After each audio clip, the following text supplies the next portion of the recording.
Here's an emerging possibility. It may be that Cardano and its near peers have already created a huge conundrum for the crypto bros of the next cycle, and the crypto blockchain land grab may already be a little more over than we thought.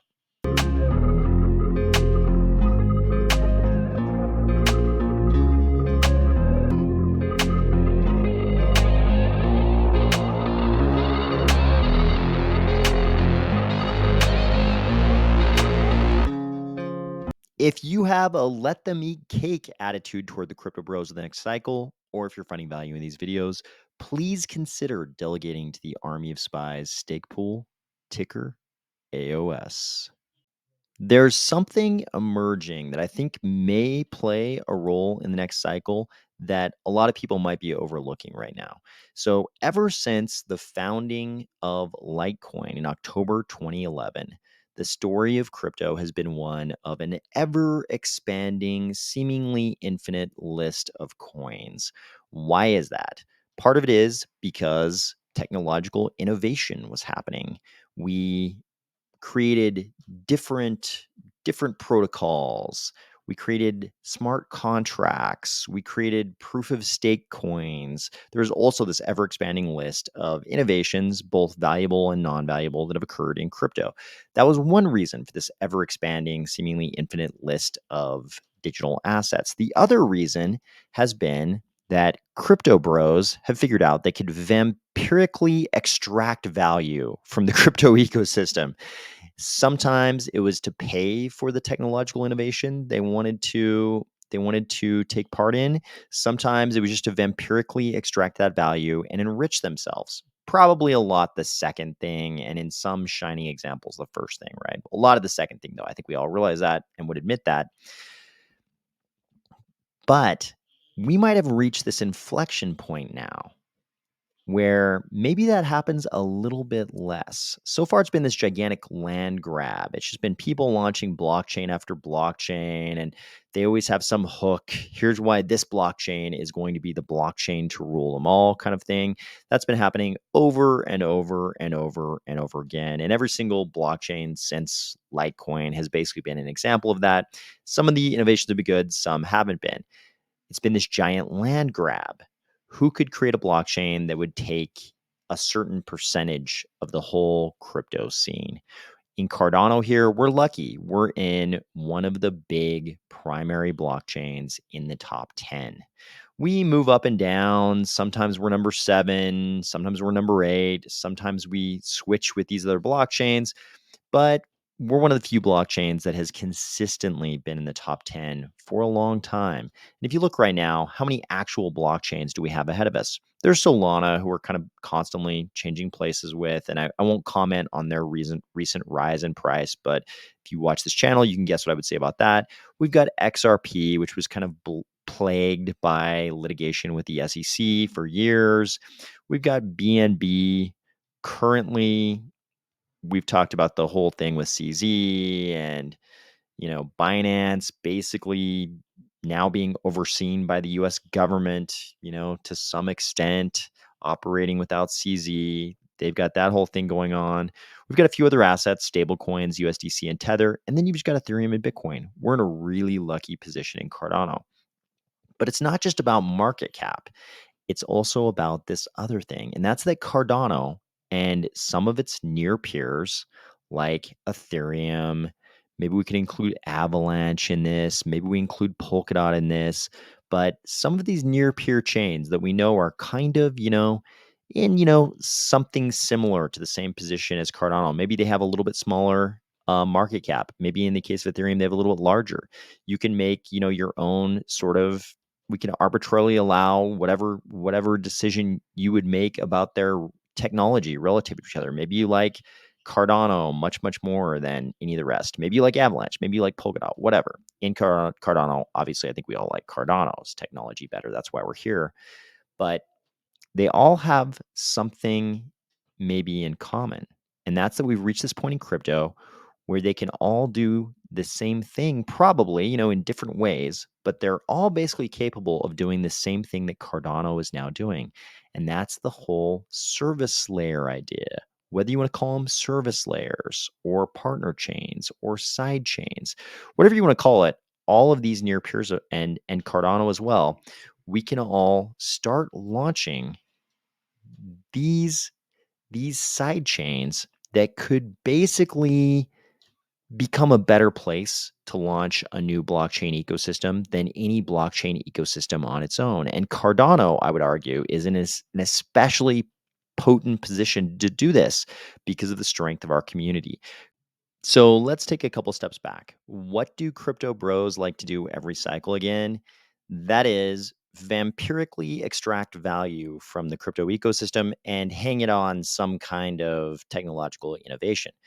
The thing is, with the service layers, the partner chains, an ecosystem like Cardano presents a couple things because the service layers can arbitrarily accommodate basically whatever kind of protocol you want. Do you want super high speeds, low decentralization? Go for it. Do you want super high security, super high decentralization? Go for it. You can do whatever you want. It's a sidechain. You can do make whatever arbitrary compromises you want. You can even add different, different technology stacks to accommodate that for the validators. If the Cardano SPOs are going to go over and be running a different type of node to do the validation on that sidechain, you can basically, do whatever you want there too. So there's not really any technological constraint here. Whatever a crypto bro could build as a separate blockchain, they could probably figure out a way to build it as a Cardano service layer. And it has one gigantic advantage. Okay, a bunch of gigantic advantages, but a really, really prominent one. Cardano, as I've claimed for years, has the strongest community in crypto pound for pound by far. We have a crazy strong community. That's going to be very attractive to the crypto bros because they know they can come in, build their service layer, and there's going to be built-in liquidity they can try to tap. So of course there's going to be bad actors in there. They're going to try to vampirically extract value from the Cardano community by launching some kind of service layer. This is crypto. That's always going to happen. It's always happened in the past. It'll always happen in the future. But there will also be good service layers. But regardless of their intention or how much value they're adding to the crypto scene, it's going to be much better for them to choose to build out a Cardano service layer or partner chain because they've got the Cardano community to look to for liquidity. I won't comment on the regulatory parameters of that, but we all know this is crypto. People will look for liquidity when they're building anything, and Cardano possesses that. We've got this built-in community that is highly partisan of anything Cardano. we're going to highly favor anything that is Cardano related. And now there's this framework for crypto bros who would otherwise build their own blockchain to come in and build it as a service layer in Cardano. There's built-in liquidity from the Cardano community, and we have a built-in cadre of validators among the Cardano SPOs. And maybe you've got some kind of, they're all going to have their own, their own protocol parameters, whatever they're marketing as, the thing that makes them technologically special. The Cardano stake pool operators can do that. They can come in, and some of them will probably choose to validate on, whatever arbitrary service layer pops up. It may be that some of them are a terrible idea and no Cardano stake pool operators will want to do it. It could be that some of them are great ideas and every stake pool operator will want to do it. But we've got this framework in place now, and it's not just Cardano. This theme was already present with Ethereum L2s. A lot of Ethereum maximalists in the last cycle were claiming that, basically other crypto blockchains were over. Everything that would be built out as an Ethereum L2. Obviously, that hasn't happened yet. And it's very unclear, whether or not there's any basis for that going forward. But what we do know is that anybody can build a layer on Ethereum if they really want to. Anyone can build a partner chain or service layer on Cardano if they want to. And I assume the same things with chains like Avalanche, Polkadot, whom we borrowed some of the architecture for our service layers in Cardano. But these chains already have built-in communities. Again, I would argue that Cardano has the biggest community, the strongest community, not the biggest. Ethereum is definitely bigger as far as smart contract enabled blockchains. But I would argue, pound for pound, we have the strongest community. And Cardano has that crazy brand loyalty. We've talked in the past about the annual rankings that are always coming out, putting Cardano. I forget the exact terminology they use, but it's basically like, Cardano brand identity awareness, or whatever is the marketing terminology they use for that. And Cardano is always coming out on top among crypto sort of brand names. Not to use that terminology in sort of the corporate sense, but I think we can say that the blockchains all have, different sort of brand identities. Certainly Solana represents something very different than Cardano does. I would argue that we're over here in Cardano, we're all a lot more comfortable with our brand identity than we would be with Solana's. That's why we're here. But in any case, I think it's a very different outlook for crypto bros coming up in this next cycle. They can try to launch the next Apto Sui, the next ICP. How did that work out? Let's just sort of scroll down here and see where those blockchains are now. Wow. Oh, there's ICP number 33. There's Apto number 35. I guess it's Aptos. Have I been calling it Apto all this time? There's an S on the end. I guess so. Aptos. Number 35. Where is Sui, who is supposed to be kind of presented to us as sort of the peer of Aptos? Where is Sui? Man, I'm scrolling. I'm scrolling. I'm scrolling. Sui, where? Oh, 77. Sui's down here at 77. It's like, do you want that kind of fate? Do you want to? And I mean, we've talked in the past about, I won't say in particular with those blockchains. I don't want to single any blockchain out, but there have been some VC chains launched that were immediately identified as VC chains, what we would call VC chains, and that may have had an effect on their future as well, because at this point in crypto, all of us who've been around for a while, we kind of know what happens to chains that we would call VC chains. But even aside from that, let's say we take that little variable out of the equation. If you're a crypto bro in the next cycle, do you want to launch a layer as part of a Cardano or an Ethereum or an Avalanche or a Polkadot? Or do you want to launch the next blockchain that, no matter what kind of capital you have behind your blockchain, is just going to descend in the ranks? Maybe down here into the 30s if you're really lucky, maybe all the way down here into the 70s if you're a little less lucky, and maybe down to number 500, number 700, number 2000. Or you can attach yourself to a community that is pound for pound super strong, like Cardano, where there is liquidity, where there's a built-in cadre of validators who, if you present a good value proposition, will validate your chain.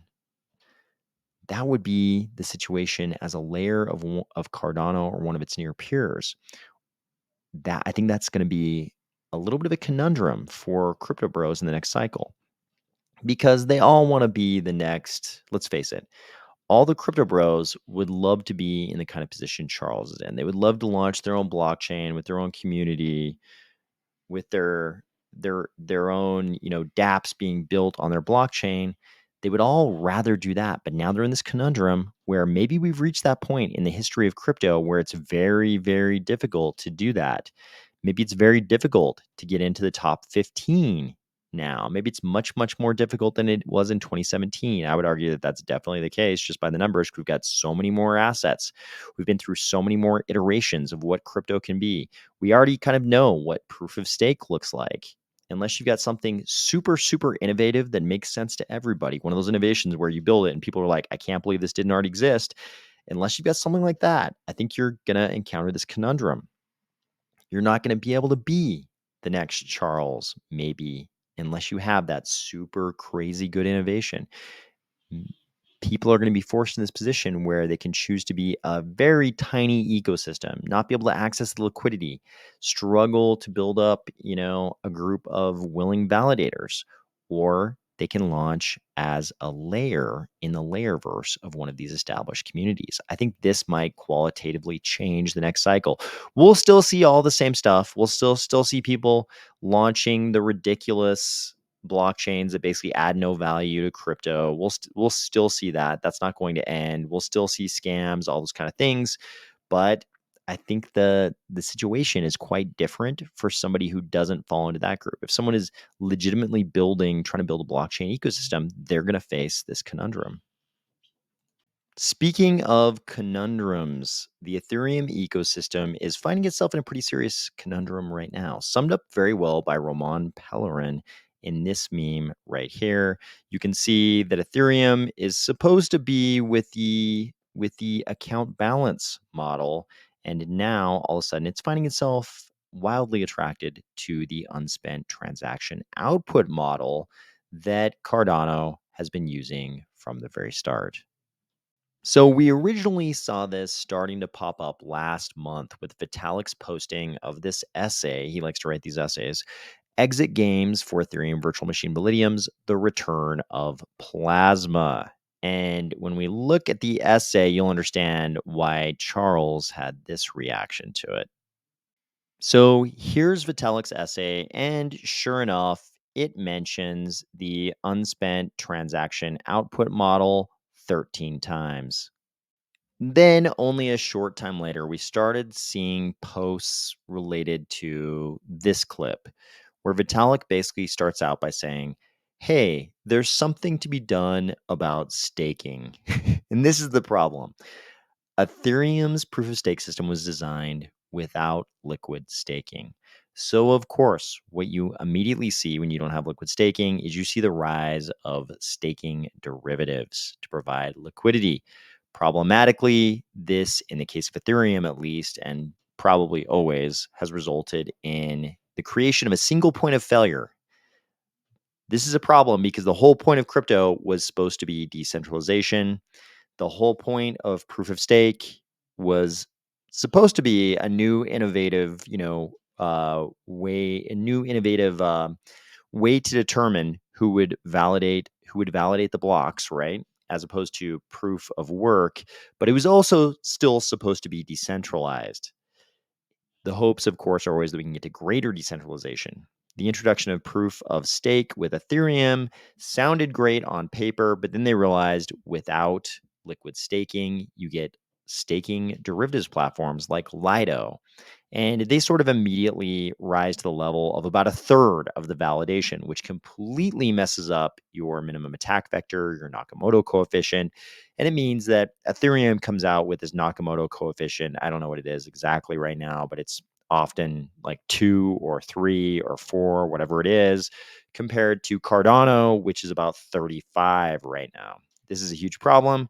So Vitalik says there's something to be done about staking. And I think he's right. If you pride yourself on decentralization, if the whole point is decentralization, you shouldn't have a MAV of 2 or 3. Vitalik's answer is to talk glowingly of UTXO architecture as if he just invented it or rediscovered it. This is a huge conundrum for Ethereum because it's become apparent that account balance may not be the best way to go in a proof of stake system. But if they try to rebuild using UTXO, they're basically just converging on the Cardano model, the one that we've had all along.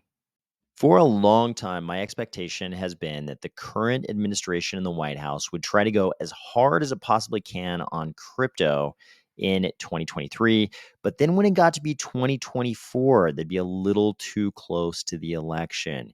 They don't want to alienate younger demographics who might be pro crypto by heavy enforcement. So the way to do it would be to go super heavy in 2023. Then when you get within, about 12 months of the election, all of a sudden go really light so that none of that crypto enforcement is in the news cycle when it comes time for people to deliver their votes. So here we see a headline from the block. U.S. crypto regulation is likely in a holding pattern until after the 2024 election. We'll see if this actually holds. If we manage to emerge from 2024 unscathed, it would be nice if we had a little bit of a break from all of the enforcement actions, but we'll see if that actually happens. Simultaneous with that, in the last week, we've seen posts like this This is a post analyzing a proposal that was sent from the Treasury Department to the Senate Banking Committee. This is something normal. We've seen proposals, related to crypto flying all over between different elements of the government. This one, though, is pretty concerning. So there are a lot of things mentioned here, and I would suggest you go ahead and read this thread if you're interested. But this is the piece I want to highlight. So the proposal would define a new cryptocurrency related category of financial institution under the Bank Secrecy Act. That's the one that requires all the KYC AML stuff, which includes but is not limited to cryptocurrency exchanges. Okay, obviously. Virtual asset service providers. Okay, that's pretty broad. There's going to be a definition for that term. Virtual asset wallet providers. So now we're talking about wallet providers doing AML KYC, certain blockchain validator nodes. So certain types of validators, are these going to be, mining pools, individual miners, individual stake pools? What are we even talking about? And DeFi services. So this is a proposal to force DeFi platforms, some validators, some wallet providers to do all the AML KYC stuff. If this kind of proposal were to go through, this would be a wholesale death of permissionlessness in crypto. Of course, all hope is not lost. While crypto definitely has its enemies in Washington, it also has great allies. This post was interesting. News about the National Defense Authorization Act, which you probably know is a piece of must pass legislation. We have a gigantic military industrial complex, and it must get paid. It consumes a lot of dollars. So we must pass this NDAA. This says several Senate sources say Representative Patrick McHenry, who we know is one of our great allies on Capitol Hill, has threatened to block the bipartisan Fend Off Fentanyl Act's inclusion in the National Defense Authorization Act if leading House crypto legislation isn't included. This is how hard in the paint Patrick McHenry is going for crypto. He's going to block he's gonna block and a bipartisan inclusion in the NDAA meant to fight fentanyl if they won't include crypto legislation coming out of the House in the NDAA as well. Well, of course, I think we can all safely say we're all pretty anti-fentanyl. We probably all think it'd be nice if we could do something to fight fentanyl addiction and the dangers of fentanyl. Patrick McHenry taking no prisoners here. I hate to say it, but these are probably the kinds of tactics we need to resort to in crypto. Not saying that we shouldn't fight fentanyl, but we probably have to do some pretty drastic things to actually make progress in Washington with crypto. And Patrick McHenry is definitely doing that for us. I hope you had a fantastic weekend. I hope you're looking forward to a great week, and I'll talk to you soon.